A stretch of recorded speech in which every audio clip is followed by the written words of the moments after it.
Assalamualaikum warahmatullahi wabarakatuh. Salam sejahtera dan sehat selalu. Presentasi kali ini kelompok 1 adalah implementasi sistem informasi manajemen Rumah Sakit Umum Pusat Nasional Dr. Cipto Mangunkusumo untuk memenuhi mata kuliah Sistem Informasi Manajemen dengan dosen Dr. Titing Widyastuti MM dengan kelompok Dewi Alfia, Eko Widiawati, Roro Emeralda Mayu Pangastuti, Arizal Asfarudin, Diva Arya Rangga. Berikut sejarah tentang Rumah Sakit Cipto Mangunkusumo. Sejarah RSCM, yaitu tidak lepas dari sejarah Fakultas Kedokteran Universitas Indonesia, karena perkembangan kedua instansi saling bergantung dan saling mengisi satu sama lain. Berdirinya RSCM pada tahun 1896, Dr. Harold ditunjuk sebagai pemimpin pendidikan kedokteran di Batavia, Jakarta. Saat itu, laboratorium dan sekolah dokter Jawa masih berada pada satu pimpinan. Tahun 1910, sekolah dokter Jawa diubah menjadi Stokvia, cikal bakal Fakultas Kedokteran Universitas Indonesia. 19 November 1919 berdiri Centralet Burgerliche Ziekenhuis atau CBZ yang disatukan dengan Stokvia.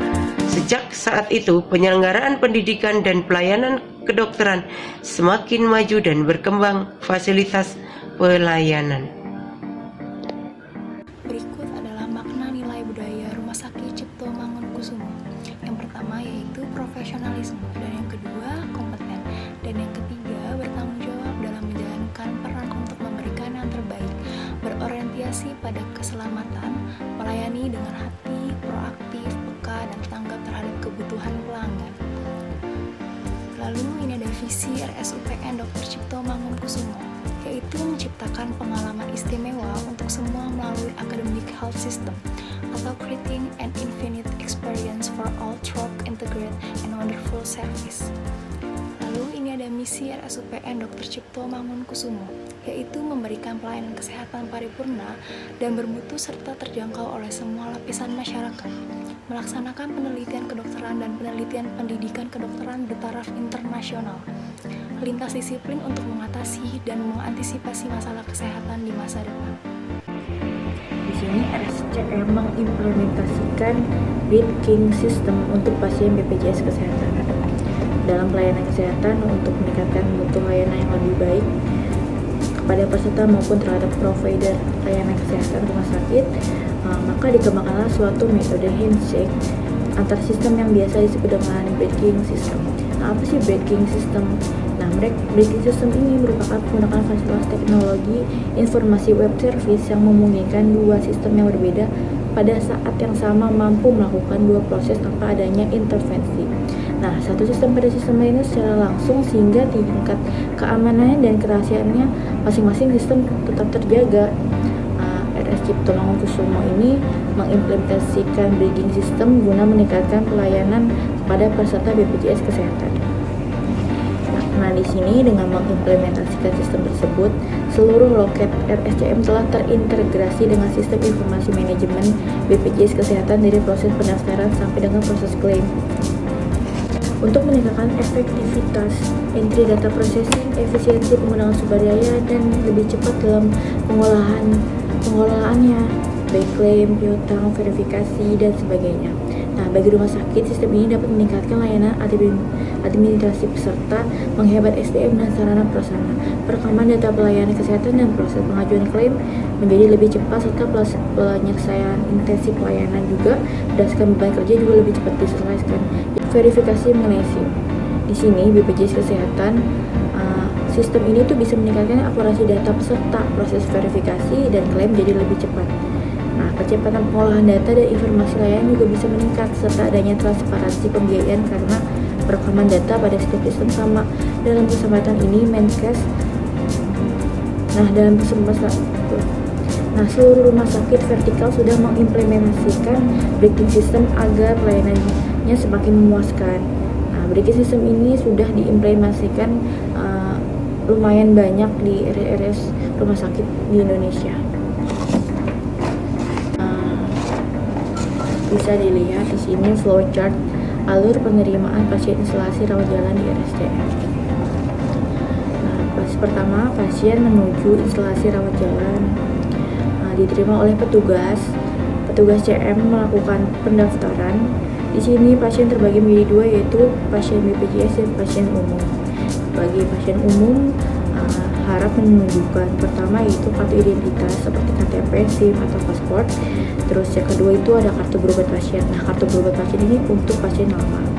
Terus sedangkan pasien BPJS harus menyerahkan pertama itu fotokopi KTP, fotokopi kartu BPJS-nya, dan ketiga itu surat rujukan.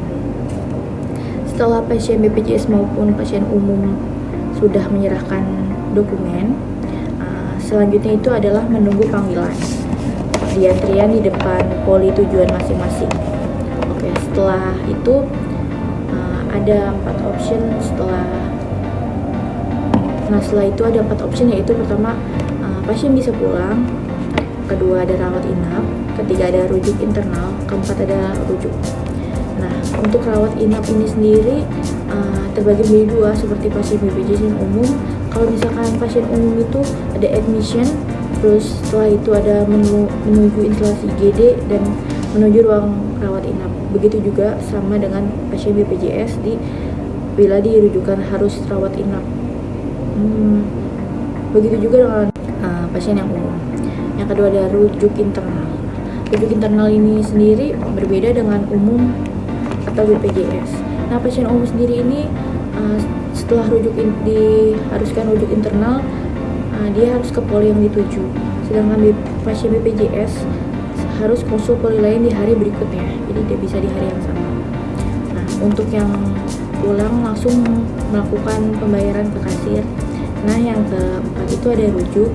Nah, kalau rujuk umum ini langsung ke kasir, sedangkan pasien BPJS harus di ACC BPJS di loket BPJS. Setelah itu selesai. Assalamualaikum warahmatullahi wabarakatuh. Berikut akan saya jelaskan tentang unit rawat jalan. Unit rawat jalan adalah bagian dari rumah sakit yang memberikan pelayanan berupa tindakan atau perawatan dan pengobatan kepada pasien, serta melakukan pencatatan atau perekaman kondisi pasien dan bertanggung jawab atas segala kegiatan di rawat jalan. Ciri-ciri unit rawat jalan adalah yaitu melayani pasien yang baik pasien yang berobat maupun yang membutuhkan pelayanan kesehatan, buka pada jam-jam tertentu, menentukan apakah pasien tersebut dapat dirujuk di sarana pelayanan kesehatan atau dirawat inap. Biasanya melayani pasien dalam jumlah banyak, oleh karena itu membutuhkan kartu tunggu agar pasien dapat antri. Melayani pasien yang memiliki penyakit atau gangguan yang tidak mendesak. Berikut ini dokumen-dokumen yang harus ada di unit rawat jalan. Yang pertama yaitu surat perintah rawat inap atau admission note. Yang kedua yaitu sensus harian rawat jalan atau SHRJ. Yang ketiga dokumen rekaman medis rawat jalan. Yang keempat buku register poliklinik. Yang kelima buku resep. Yang keenam surat pengantar rujukan. Yang ketujuh surat jawaban rujukan. Yang kedelapan surat keterangan sehat. Yang kesembilan surat keterangan kematian. Yang ke-10 informed consent. Yang ke-11 kartu tunggu pasien. Yang ke-12 buku ekspedisi rawat jalan. Yang ke-13 buku catatan tindakan rawat jalan. Yang ke-14 adalah formulir pengantar pembayaran jasa pelayanan dan tindakan. Berikut adalah informasi-informasi yang dihasilkan dari unit rawat jalan, yaitu identitas pasien, jumlah pasien di unit rawat jalan terpoliklinik, baik pasien lama dan pasien baru, jumlah pasien yang dirujuk, pasien rujukan, dan jumlah pasien yang dirawat, jumlah pasien rawat jalan BPJS, asuransi maupun mandiri, riwayat penyakit, anamnesis dan pemeriksaan fisik, diagnosa atau jenis penyakit, terapi pengobatan dan tindakan, penanggung jawab pasien atau dokter dan perawat, dan jumlah pembayaran jasa pelayanan medis dan tindakan dari pasien rawat jalan. Ya, saya Divada Rangga akan melanjutkan. Kali ini ada tugas pokok unit rawat jalan. Pertama, menyiapkan segala peralatan dan perlengkapan yang dibutuhkan di unit rawat jalan. Selanjutnya, melakukan pencatatan pasien di buku register. Memberikan pelayanan dan informasi medis serta pengobatan. Melakukan pencatatan atau perekaman kondisi pasien di DRM rawat jalan dengan lengkap. Selanjutnya, membuat dan menerima surat rujukan. Membuat surat pengantar ke IPP atau instalasi pemeriksaan penunjang atau URI unit rawat jalan dan surat keterangan sehat bila perlu. Membuat sensus harian rawat jalan SHRJ. Menerima DRM rawat jalan dari TPPRJ dan mengirimkan ke bagian assembling dengan buku ekspedisi. Membuat inform consent, visum et repertum, dan general consent bila perlu. Lalu fungsi-fungsi yang terkait, yaitu fungsi distribusi DRM di TPPRJ atau filling, bagian assembling, coding, dan indexing, fungsi pemeriksaan penunjang atau laboratorium dan radiologi, farmasi, kasa, TPPRJ atau tempat pendaftaran pasien rawat jalan merupakan salah satu bagian pelayanan kesehatan yang menangani penerimaan pasien, baik yang akan berobat jalan maupun yang akan dirawat inap di rumah sakit. Terima kasih. Wassalamualaikum warahmatullahi wabarakatuh.